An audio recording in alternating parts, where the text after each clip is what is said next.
Ako sa loob, sasama ko sana yan eh.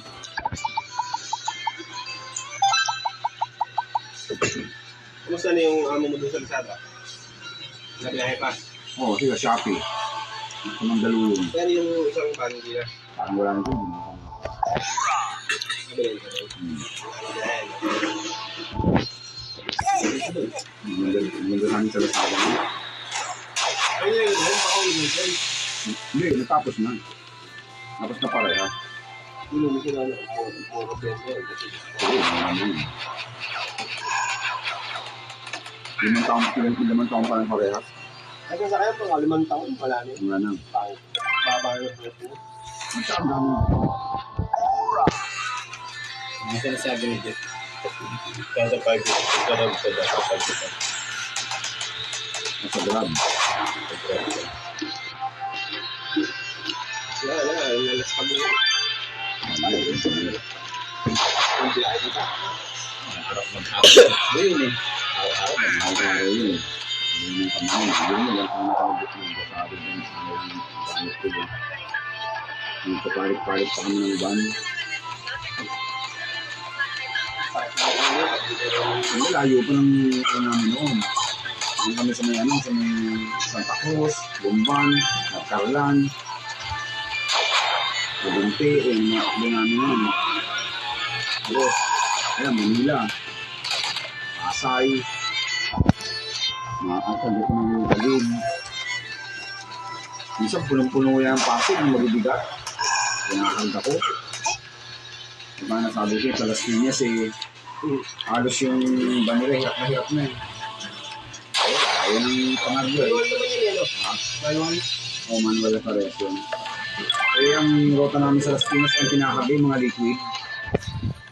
So, ang dami nun. Sabi ko, ang bigat. Yung ba dinadaan ko pa sa may ilalim sa may mold niya sa may daang hari. Napakatarik nun. Ay, ito ba? Ganda ng mahal niya. Maganda nga ang gano'n. Kaso alam mo problema sa highways na yun gano'n? Yung aircon, dali masira. Dali masira ang aircon. Yung may gamit ko, isang taon niya ito, walang aircon. So, malalaki sa akin, aircon. Kaya yung pahinanti ko, maayaw eh. Mainit eh. Lalo pag naulan, o di sasara ko yung bintana, di ang init. Ang gagawin ko, bubuksan ko ng hagya. Ang masama doon kasi pag hindi aircon, nagmo-moist yung yung shield. Oo, okay. Butang labo. Hirap. Malakas na ulas, malamig. Ako, nagmo-moist yung butang punas ako ng punas. Ganun pa rin. Pero may ginagawa ng ganda, sila po muna. Hindi naman sila nagbibili. Sabi ko, bilhan nga, nahirapan ako pag naulan. Ang labo. Ang labo lalo sa gabi. Ang labo. Ang mas pinanap mo yung ilaw. Hindi kayo ng wiper? Pero pupulas lang ako dito na. Pero matagal pa rin. Dalawang taon yata ako nag-break sa kanina ng Lazada. 2022. Ang nag-break ko pala kasi yun.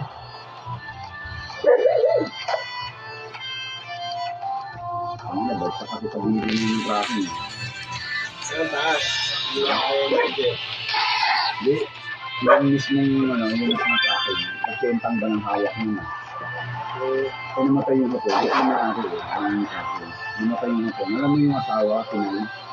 Pero hindi mo, hindi mag-TikTok, magkasaya sa TikTok. Ano pabayaan yung kulit. Pero yung 80 nga, hindi kami na lahat. Hindi, yun ang kanya-kanya may-ari. Dalawa yung parang yung agency. Sila ang agency.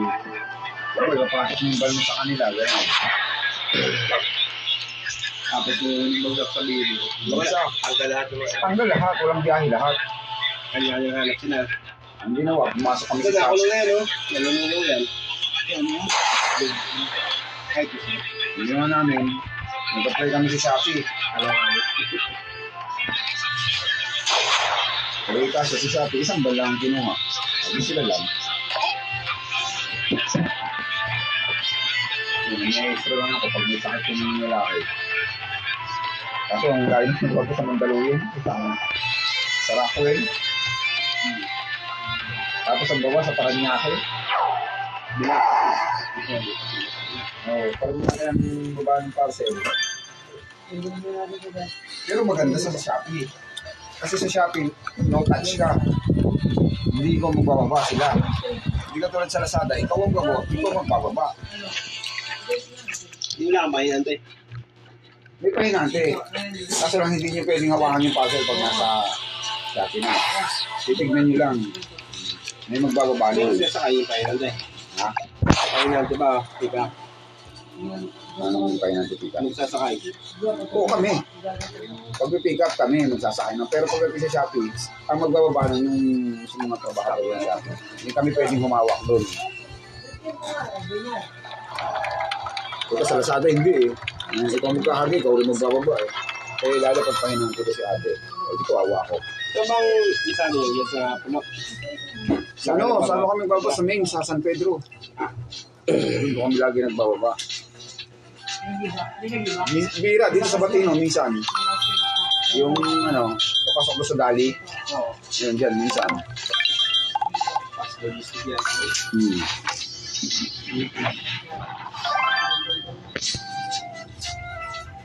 Mas maganda dyan magbaba. Kasi pag dyan nagbaba, usap ka, nakakaubahaw ka na.